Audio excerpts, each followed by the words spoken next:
राहु गोचर कर रहे हैं मीन राशि में लंबे समय से, लेकिन जब शुक्र जो कि आकर्षण के प्लैनेट हैं, लग्जरीज के प्लैनेट है, जब इनका गोचर होगा मीन राशि में और ये युति करेंगे राहु के साथ, तो शुक्र राहु की ये युति कैसी रहेगी आप सबके लिए, क्योंकि इसी हफ्ते में ये कंजंक्शन होने जा रहा है। हम बात कर रहे हैं इस आने वाले हफ्ते के बारे में, जैसे कि हम हर बार बात करते हैं। नमस्कार, बहुत स्वागत है आप सभी का वीकली प्रेडिक्शंस में। मैं हूं आपके साथ भावना शर्मा। 27 जनवरी से लेकर के 2 फरवरी तक ये पूरा हफ्ता कैसा रहेगा। ये हफ्ता खास इसलिए है क्योंकि शुक्र का ट्रांजिट भी हो रहा है। 2 फरवरी को वसंत पंचमी का पर्व भी है, तो काफी हद तक ये पूरा हफ्ता जो है वो इम्पोर्टेंट रहेगा। तो हम हर हफ्ते बात करते हैं कि आने वाला हफ्ते के लिए आप खुद को कैसे तैयार कर सकते हैं, क्या परिस्थितियां बनेंगी, ग्रह गोचर की स्थिति क्या रहेगी। अब देखिए, सबसे जरूरी बात कि इस हफ्ते में एक मेजर ट्रांजिट हो रहा है कि शुक्र जो है वो पाइसेस में जा रहे हैं। शुक्र जो है वो जा रहे हैं गुरु की राशि में। सो इसको कहा जाता है साइन एक्सचेंज, जब गुरु जो है वो शुक्र की राशि में और शुक्र जो है वो गुरु की राशि में है। अब ये परिस्थिति कैसी रहेगी आप सबके लिए। इसके अलावा एक मेजर कंजंक्शन भी है, यानी कि शुक्र और राहु का कंजंक्शन है। इसके अलावा 2 फरवरी को बसंत पंचमी रहेगी और 28 तारीख को ये जो ट्रांजिट है वो होगा शुक्र का।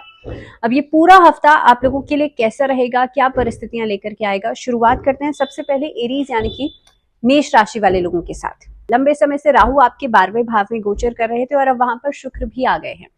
ये पूरा हफ्ता कार्य क्षेत्र के हिसाब से बहुत अच्छा रहेगा, एक्सपेंशंस के हिसाब से बहुत अच्छा रहेगा। हालांकि पैसे का खर्च बहुत ज्यादा हो सकता है अचानक से, क्योंकि अभी अभी ट्रांजिट करेंगे, लेकिन हाँ, आप लग्जरीज की तरफ आकर्षण आपका बढ़ेगा, घूमने फिरने की तरफ आकर्षण बढ़ेगा। हालांकि काम के सिलसिले में भी आप यात्रा कर सकते हैं, जो आपके लिए काफी हद तक लोगों के सहयोग से बनेगी या लाभदायक रहेगी, लेकिन यात्रा होती हुई नजर आती है।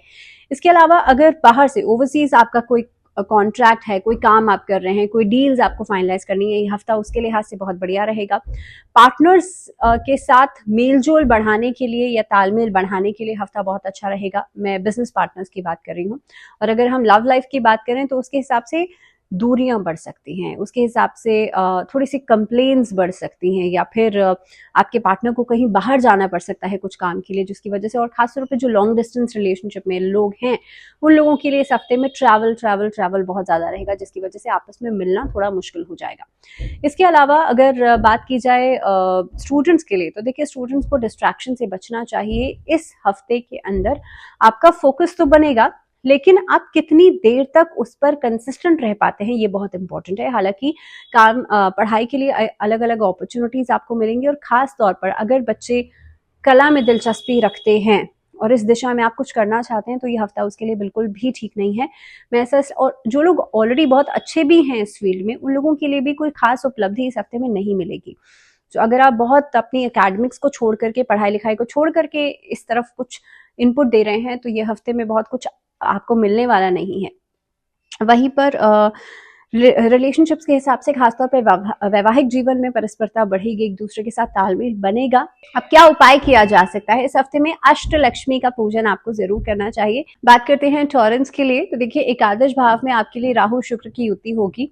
इस हफ्ते की शुरुआत में हो सकता है कॉन्फिडेंस में कमी रहे, लेकिन वाणी में मधुरता लोगों को आकर्षित कर सकती है। कार्यक्षेत्र के लिहाज से आगे बढ़ने के मौके मिलेंगे। लगभग 29 जनवरी के बाद से आपके लिए एक अच्छा समय शुरू होता हुआ नजर आता है, जहां से आपको ग्रोथ भी मिलेगी, अपॉर्चुनिटीज भी मिलेंगी, और काफी हद तक आप देखेंगे नई दिशाएं मिलती हुई नजर आएंगी। बच्चों के साथ एक अच्छा समय बिताने का मौका मिलेगा, सेहत में सुधार हो सकता है, और पैसा कमाने के अलग अलग मौके मिलेंगे। इसी के साथ साथ पारिवारिक जीवन में भी तालमेल बन रहा है, लेकिन कारोबार के सिलसिले में भागदौड़ हो सकती है लगभग 31 जनवरी के बाद। और इस हफ्ते के अंदर अपने वैवाहिक जीवन को लेकर के भी थोड़ी सी डिस्टर्बेंस रहेगी in the mid of the week, लगभग वेडनेसडे थर्सडे के आसपास। क्या उपाय किया जा सकता है आप लोगों के लिए? क्योंकि शुक्र वृषभ के ही स्वामी है शुक्र, और शुक्र ट्रैवल कर रहे हैं राहु के साथ एकादश भाव में। तो देखिए, इस हफ्ते के अंदर आप लोग लक्ष्मी चालीसा का नियमित रूप से पाठ कीजिएगा, और हो सके तो जिस दिन वसंत पंचमी का दिन है उस दिन माँ सरस्वती की आराधना और माँ सरस्वती के मंत्रों का जाप करना आपके लिए अच्छा रहेगा। बात करते हैं मिथुन राशि वाले लोगों के लिए, क्योंकि दशम भाव में राहु और शुक्र का कंजंक्शन होगा, थोड़ा सा एक डाइसीनेस रहेगी काम को लेकर के, डिसीजंस को लेकर के। हालांकि मिथुन राशि वाले लोगों के लिए आत्मविश्वास को लेकर के आप आगे बढ़ेंगे, और इसी कॉन्फिडेंस के साथ आपके लिए पूरे हफ्ते में कई सारी उपलब्धियां आपको मिल सकती हैं। सेहत के लिहाज से आप लोगों को थोड़ा सा अलर्ट रहना चाहिए। बैकएक की समस्या परेशान कर सकती है। भागदौड़ तो रहेगी, लेकिन रिश्तों में तालमेल को लेकर की थोड़ी सी परेशानी हो सकती है। एक मन में तनाव या टेंशन हो सकती है। हफ्ते का एंडिंग कोई अच्छी खबर देकर के जा सकता है। खासतौर पे करियर फ्रंट पे आप कुछ मेजर डिसीजंस ले सकते हैं। स्टूडेंट्स के लिए भी हफ्ता अच्छा रहेगा, प्रोग्रेसिव रहेगा। उपाय के रूप में, क्योंकि 2 तारीख को वसंत पंचमी का दिन है, मां सरस्वती को पीले रंग के पुष्प आप जरूर अर्पित कीजिएगा। साथ ही में गणपति जी को जो दूब घास होती है हरे रंग की, वो जरूर चढ़ाइएगा और ओम गण गणपते नमः इस मंत्र का जप बुधवार के दिन जरूर कीजिएगा। कर्क राशि की बात करते हैं। नवम भाव में राहु शुक्र की युति आपके भाग्य स्थान को मजबूती देगी, क्योंकि शुक्र का यहाँ पर आना आपके भाग्य को और मजबूत करेगा।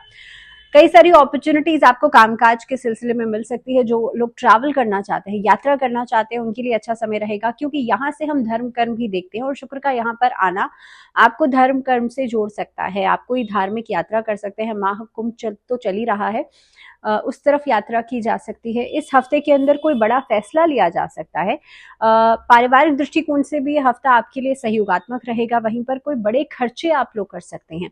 कोई लैंड में, किसी प्रॉपर्टी में इन्वेस्टमेंट किया जा सकता है। कोई बड़े मनी का ट्रांजैक्शन इस हफ्ते में हो सकता है।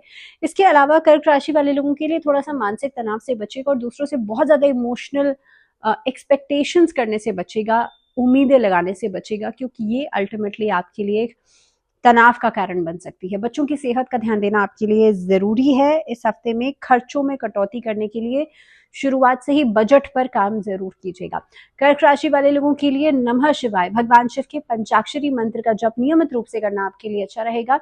साथ ही साथ में ओम चंद्रमस्य नमः इस मंत्र का जप भी जरूर कीजिएगा। सिंह राशि वाले लोगों के लिए अष्टम भाव में राहु और शुक्र की युति होगी। हालांकि हफ्ते की शुरुआत आपके लिए अच्छी रहेगी, लेकिन वाणी पर संयम बरतिएगा, नहीं तो किसी भी बड़े वाद विवाद में फंसने के चांसेस बिल्कुल बनते हैं। इस अवधि के अंदर या इस हफ्ते के अंदर क्रोध पर संयम रखना बेहद जरूरी है, नहीं तो बिना सोचे समझे आप कोई बड़ा डिसीजन ले सकते हैं। हालांकि कार्य क्षेत्र में आपके लिए बदलाव दिखाई देते हैं। जो लोग रिसर्च का काम करते हैं, रिसर्च वर्क करते हैं या शोध करते हैं, उन लोगों के लिए समय प्रोग्रेसिव रहेगा, अच्छा रहेगा। एनालिस्ट जो लोग हैं उनके लिए समय बहुत अच्छा रहेगा। बैंकिंग सेक्टर से जुड़े हुए लोगों के लिए समय बहुत अच्छा रहेगा। लेकिन इस अवधि में मन थोड़ा सा परेशान रहेगा अननेसेसरी खर्चों को लेकर के। बिना वजह के जो खर्चे इधर से उधर से उठ रहे हैं, उस वजह से मन में परेशानी रहेगी। हालांकि आप देखेंगे कि मिड ऑफ द वीक के बाद, लगभग बुधवार या गुरुवार के बाद, परिस्थितियों में सुधार होना शुरू होगा। पारिवारिक कोई बड़ा डिसीजन आपको लेना पड़ सकता है। बच्चों के साथ समय बिताने का मौका मिलेगा। लेकिन ये हफ्ता सामाजिक क्षेत्र के हिसाब से भी, चाहे राजनीति हो या सामाजिक कार्यकर्ता है, वहां पर मान सम्मान आपके लिए बढ़ता हुआ नजर आता है। तो परिवार में भी आपकी बातों की सराहना होगी या आपकी बातों को अहमियत दी जाएगी। इसके अलावा अगर हफ्ते की एंडिंग की बात करें तो छात्रों के लिए समय बहुत अच्छा है। जितनी मेहनत आपने की है उसका प्रदर्शन बहुत अच्छा दिखेगा या उसके आउटपुट्स बहुत अच्छे मिलेंगे। अब इस पूरे हफ्ते में सिंह राशि वाले लोगों के लिए एक छोटी सी रेमेडी रहेगी, क्योंकि देखिए राहु जो है वो इल्यूजन देते हैं, राहु भ्रमित करते हैं। अब यहाँ पर शुक्र भी आ गए हैं, तो इसलिए आपको कॉन्फिडेंस को मजबूत करके चलना है इस हफ्ते के अंदर। क्योंकि मकर राशि में सूर्य बैठे हैं, सूर्य की जितनी उपासना करेंगे अच्छा रहेगा। सूर्य चालीसा का पाठ नियमित रूप से रोज कीजिएगा। बात करते हैं कन्या राशि। कन्या राशि वाले लोगों के लिए सप्तम भाव में राहु शुक्र की युति बनती है। अब सप्तम भाव में लंबे समय से कन्या राशि वाले लोगों के लिए राहु तो बैठे ही हुए थे, अब आ गए हैं शुक्र। अब देखिए फरवरी के महीने के लगभग 28 तारीख को ये गोचर हो रहा है। फरवरी का महीना बस लगने ही वाला है। तो आप ये सोचिए इस हफ्ते के अंदर कन्या राशि वाले लोगों के लिए वैवाहिक जीवन को लेकर के जो तनाव चल रहा था वो खत्म होगा।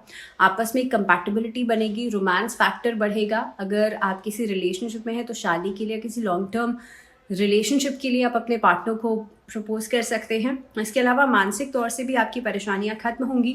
कोई बड़ी डील फाइनलाइज कर सकते हैं जो बड़े कारोबारी हैं, या नए लोगों के साथ जुड़ने का मौका आपको मिलेगा।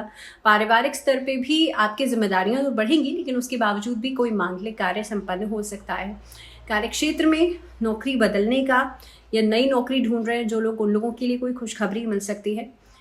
एक चीज़ का ध्यान रखिएगा, अगर वाहन चला रहे हैं तो बहुत सोच समझ के चलाइएगा कि कोई भी चीज़ बहुत तेज़ गति से चलाना आपके लिए अच्छा नहीं रहेगा। या कोई भी बड़ी या हेवी मशीनरी का प्रयोग करते हैं तब भी आप लोगों को एहतियात बरतना होगा। प्रॉपर्टी में अगर निवेश करने के बारे में सोच रहे हैं तो कोई भी बड़ा फैसला इस हफ्ते में नहीं लीजिएगा। अगर उपाय की बात करी जाए तो कन्या राशि वाले लोग माँ सरस्वती की आराधना कीजिएगा और माँ सरस्वती को पीले पुष्प आप वसंत पंचमी के दिन जरूर अर्पित कीजिएगा। तुला राशि वाले लोगों के लिए बात की जाए तो आप लोगों के लिए खान पान पर संयम बरतना बेहद जरूरी है, क्योंकि अस्वस्थता दिखाई देती है आपके पेट से जुड़ी हुई।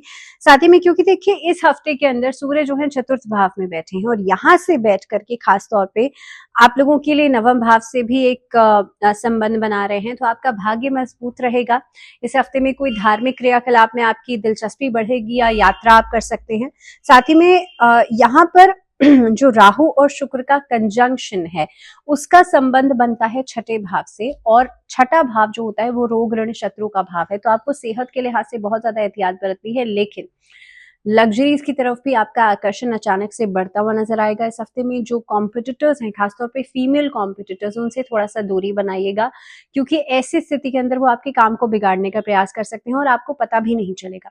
इसके साथ साथ ही तुला राशि वाले लोगों के लिए घर परिवार में एक बैलेंस बनाना जरूरी है, क्योंकि काम का बर्डन बढ़ेगा और हो सकता है परिवार को समय ना दे पाए। लेकिन ऐसी स्थिति के अंदर परिवार की तरफ से मतभेद या बिना वजह की कंप्लेंट्स जो हैं वो उठ सकती हैं, तो इसीलिए धैर्य रखना आपके लिए बेहद जरूरी है।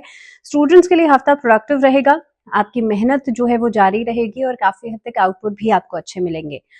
इस हफ्ते में दुर्गा कवच का पाठ करना आपके शत्रुओं को खत्म करेगा, आपके कामकाज में बढ़ोतरी देगा। बात करते हैं स्कॉर्पियोज यानी कि वृश्चिक राशि वाले लोगों के लिए कैसा रहेगा ये पूरा हफ्ता। पंचम भाव में आपके लिए राहु शुक्र की युति होगी, सीधा संबंध बनता है एकादश भाव से, पैसा अच्छा खासा आएगा, रुका हुआ कोई कार्य आपका पूर्ण हो सकता है। साथ ही में इस हफ्ते के अंदर दोस्तों के साथ कहीं बाहर घूमने फिरने जाने का, ट्रैवल करने का मौका मिल सकता है, जिसमें कि आप काफी हद तक एंजॉय करेंगे।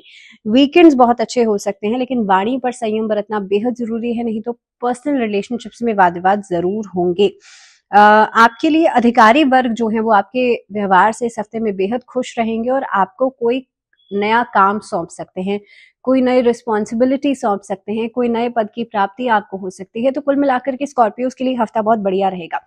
पारिवारिक जीवन में भी आपके लिए वातावरण सुखद रहेगा और पुरानी परेशानियां या मतभेद को सुलझाने के लिए बातचीत की जा सकती है। वैवाहिक संबंधों में मधुरता तो बढ़ ही रही है, लेकिन साथ ही साथ में लव रिलेशनशिप्स की शुरुआत भी हो सकती है। तो कुल मिलाकर के हफ्ता अच्छा है। स्टूडेंट्स के लिए डिस्ट्रैक्शन से बचना चाहिए, क्योंकि देखिए राहु हैं, अब शुक्र भी आ गए हैं, शुक्र भी हल्का फुल्का डिस्ट्रैक्शन देंगे, लेकिन आपको एम पर टारगेट करने की एक क्षमता भी देंगे। तो इसीलिए सीधा 11th हाउस से कनेक्शन बनता है, इसलिए अपनी पावर्स को समझिए और इस समय पर जो आपकी एनर्जीज हैं उसका यूटिलाइज कीजिए। क्या उपाय किया जा सकता है? सूर्य को जल नियमित रूप से दीजिएगा तांबे के लोटे से। इस हफ्ते में आदित्य हृदय स्तोत्र का पाठ कीजिएगा। बात करते हैं धनु राशि। धनु राशि वाले लोगों के लिए देखिए चतुर्थ भाव में राहु शुक्र का कंजंक्शन होगा। अब इस हफ्ते के अंदर आप लोगों के लिए भौतिक सुख सुविधाओं की प्राप्ति आपको होगी। इस हफ्ते के अंदर हालांकि धन खर्च आप अच्छे से कर सकते हैं, लेकिन पार्टनर्स के साथ समय बिताने का मौका मिलेगा, परिवार के साथ समय बिताने का मौका मिलेगा, क्योंकि ये जो समय रहेगा कार्य क्षेत्र में आप बढ़ चढ़कर मेहनत करेंगे और वहां से आउटपुट भी आपको अच्छा खासा मिलेगा। लेकिन सेहत का ध्यान आप निरंतर जो लापरवाही बरत रहे हैं उसकी वजह से सेहत आपकी परेशान कर सकती है। चंद्रमा की स्थिति की वजह से एंजाइटी या स्ट्रेस भी आपको परेशान कर सकता है। हफ्ते के एंडिंग तक कोशिश ये कीजिएगा कि कोई बड़ा फैसला लेने से बचेगा, और खासतौर पे बच्चों से जुड़ा हुआ अगर कोई फैसला है तो ऐसी स्थिति में किसी से राय मशवरा जरूर कीजिएगा। उपाय की बात की जाए तो विष्णु सहस्त्र नाम का पाठ करना या सुनना आपके लिए अच्छा रहेगा। बात करते हैं मकर राशि। तीसरे भाव में आपके लिए राहु शुक्र की युति बनेगी, उतार चढ़ाव लेकर के आएगी, मन में अशांति दे सकती है। इसी के साथ साथ आपने जो सोचा हुआ है हो सकता है वो काम भी आपको डिले करना पड़ जाए, उस काम को स्थगित करना पड़ जाए। तो इसीलिए सोच समझकर प्लानिंग के साथ आगे बढ़िएगा। जिस काम के लिए, जिस डिसीजन के लिए आप अभी तैयार नहीं, उस पर आगे नहीं बढ़िएगा। रिश्तों में तनाव के बाद परिस्थितियां बेहतर होती हुई नजर आएंगी, लेकिन बहुत ज्यादा उम्मीदें दूसरों से लगाना ये परेशानी का कारण बन सकता है। वर्क ऑफ प्लेस में बदलाव हो सकता है, आप शिफ्टिंग कर सकते हैं। इस हफ्ते में चेंज ऑफ प्लेस भी दिखाई देता है। आर्थिक तौर से आप ससुराल पक्ष की मदद कर सकते हैं। तो कुल मिलाकर के अगर देखा जाए तो ये समय जो है, ये हफ्ता जो है, थोड़े से ट्विस्ट एंड टर्न्स लेकर के आएगा मकर राशि वाले लोगों के लिए। बट मेजर चीज क्या है कि आपके ऊपर से 7.5 बस अब उतरने ही वाली है। ऑलमोस्ट फरवरी का महीना आ चुका है, अगले मार्च में आपके लिए 7.5 खत्म हो जाएगी। तो ये एक ऐसा समय रहेगा कि आपकी जो परेशानियां है ना वो धीरे धीरे करके आप देखेंगे उसका सोल्यूशन आपको मिलना शुरू हो जाएगा। एंड स्पेशली इस हफ्ते की बात की जाए तो राहु और शुक्र का कंजंक्शन आपके पराक्रम भाव में होने की वजह से आप देखेंगे रिस्क लेने की टेंडेंसी को थोड़ा सा बढ़ाएंगे। इस हफ्ते के अंदर आप जो एंडिंग ऑफ द वीक रहेगा उसमें डिसीजन ज्यादा बेहतर तरीके से ले पाएंगे। उपाय के रूप में शनि चालीसा का पाठ करना आपके लिए कर्जों को खत्म करेगा, आपकी परेशानी को खत्म करेगा। बात करते हैं कुंभ राशि, और कुंभ राशि वाले लोगों के लिए देखिए सेकंड हाउस यानी कि द्वितीय भाव में कुटुंब के घर में राहु शुक्र की युति बनती है। आपने इतने समय से जो भी मुश्किलें या समस्याओं का सामना किया है वो सभी समस्याओं का हल आपको इस हफ्ते में मिल सकता है। हालांकि सेहत के लिहाज से थोड़ी सी परेशानी हो सकती है, साइनस की या एंजाइटी बहुत ज्यादा जिन लोगों को रहती है, या बैक की प्रॉब्लम, या स्पाइन से जुड़ी हुई दिक्कतें जिन लोगों को रहती है उनको थोड़ा सा ज्यादा ध्यान देना होगा, डॉक्टर्स पर विजिट करना पड़ सकता है। इसके अलावा अगर वर्क प्लेस की बात की जाए तो आंख मूंद कर किसी पर भी भरोसा करना आपके लिए नुकसानदायक हो सकता है या किसी बड़े नुकसान में डाल सकता है। आर्थिक रूप से आपके लिए मिड ऑफ द वीक के बाद परिस्थितियों में सुधार होगा, लेकिन उससे पहले बड़ा अमाउंट इधर से उधर करना अच्छा नहीं रहेगा। कुंभ राशि वाले लोगों के लिए वाणी पर संयम बरतेगा, नहीं तो बड़ा वाद विवाद हो सकता है लगभग आफ्टर बुधवार के बाद। कोर्ट कचहरी के मामलों में अभी और उलझने बढ़ सकती हैं, इसीलिए बिना सोचे समझे किसी से भी कुछ कह नहीं दीजिएगा। इसके अलावा अगर स्टूडेंट्स के लिए बात की जाए तो स्टूडेंट्स के लिए पढ़ाई लिखाई को लेकर के स्थान परिवर्तन हो सकता है, आप कहीं यात्रा कर सकते हैं, कहीं ट्रैवल कर सकते हैं। साथ ही में आर्थिक स्थिति मैंने जैसे कहा कि पहले से वेंसडे ऑनवर्ड्स बेहतर होगी, लेकिन परिवार को लेकर के मन में चिंताएं बनी रह सकती हैं और खासतौर पे बच्चों की पढ़ाई को लेकर के चिंताएं लगी रह सकती हैं। उपाय के रूप में आप शमी के पौधे में दीपक जरूर जलाइएगा, शनि स्तोत्र का पाठ जरूर कीजिएगा। बात करते हैं पाइसेस यानी कि मीन राशि वाले लोगों के लिए कैसा रहेगा समय। राहु शुक्र का कंजंक्शन आपके लग्न में हो रहा है, मन में विचार कर सकते हैं किसी तीर्थ यात्रा के लिए। इस हफ्ते के अंदर परिवार के साथ एक अच्छा माहौल जो है वो आपको मिलेगा या समय बिताने का मौका आपको मिलेगा। साथ ही में कोई मांगलिक कार्य इस हफ्ते में पूरा हो सकता है, कोई नया सदस्य आपके फैमिली में एंटर हो सकता है। अगर प्रॉपर्टी को लेकर के खरीद फरोख्त के बारे में सोच रहे थे तो इस प्लान को आप पूरा कर सकते हैं। कार्य क्षेत्र में आपको लाभ तो होगा बल्कि नई अपॉर्चुनिटीज मिल सकती हैं। व्यापार के दृष्टिकोण से भी यह हफ्ता अच्छा रहेगा, सिर्फ और सिर्फ ओवर कॉन्फिडेंस से बचिएगा। स्टूडेंट्स के लिए देखिए पढ़ाई को लेकर के जितना कई दिनों से जो आपका मन नहीं लग रहा था, अब इस समय पर आप फोकस्ड रहेंगे और खासतौर पे कुछ नया करने की इच्छा आपके मन में रहेगी। तो कुल मिलाकर के समय अच्छा रहेगा। पाइसेंस के लिए विष्णु चालीसा का पाठ करना आपके लिए अच्छा है। और इसी के साथ फिलहाल इस वीडियो में इतना ही। दीजिए इजाजत, लेकिन जुड़े रहिए चैनल के साथ। नमस्कार।